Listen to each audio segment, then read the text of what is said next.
The thing about Ethiopian surrealism is that it's all about memories. It's about remembering this experience that may or may not have actually happened. And the Ethiopian coffee ceremony is central to that feeling.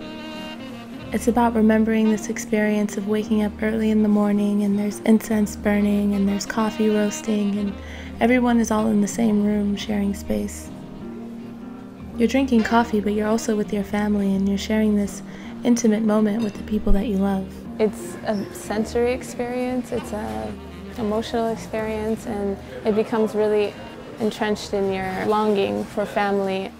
And I think here at Bunna, there's a way to be in New York and then also be a little bit in Ethiopia.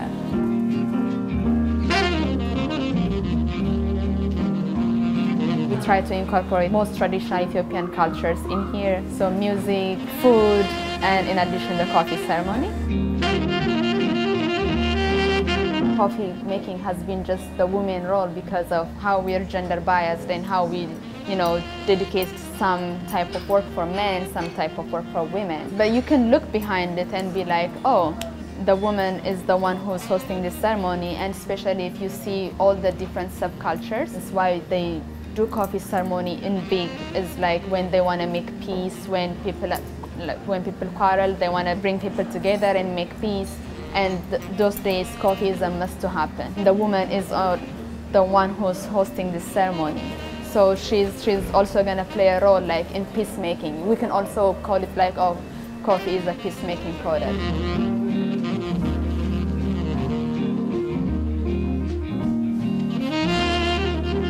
So I launched this project, Ethiopian Surrealism.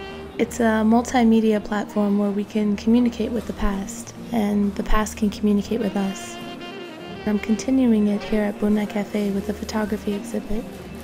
The photography features photos from the 1950s and 60s, and they're in communication with photos from present day.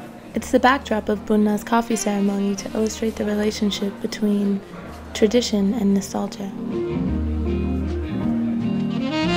My first day working here, the morning of, I remember reading the Afro-Surrealist Manifesto, and I was thinking a lot about Afro-Surrealism or surrealism in an African context, and then suddenly the lights dimmed and the candles started to get lit and the frankincense and the coffee aroma started to make the whole room really smoky, and the sun was setting, and everywhere around me was all these Habesha people or people from Somalia or people from Sudan kind of all circled around sharing jokes and sharing all these things. And I was very new to Brooklyn at the time, but I just remember how transported I was. It made me think about how much the coffee ceremony and little pockets in Brooklyn can kind of allow you to step outside of New York for a little while.